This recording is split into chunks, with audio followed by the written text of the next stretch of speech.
Hello hi नमस्कार जय Jagannath mummy blog को आपण मानक स्वागत करुँच। तो आज आम बाहर पुरी और कोणार्क। तो ये आसिकी दिन हो गला धीरे धीरे तापर ये आसिक आम कोणार्क पहुँची गलु।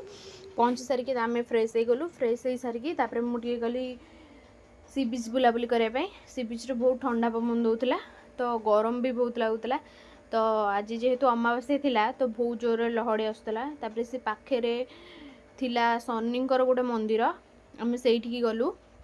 से दर्शन सारिकी पुरी सी बीच पलि आसलु।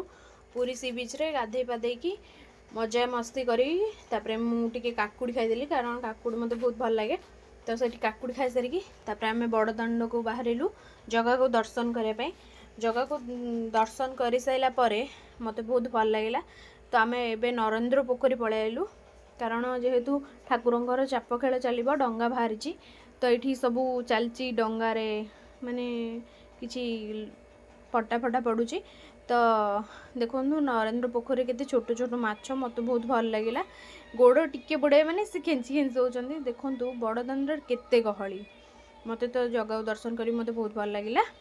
जय जगन्नाथ। वीडियो जदि भल लगी था लाइक शेयर सब्सक्राइब करेंगे। रही जय जगन्नाथ।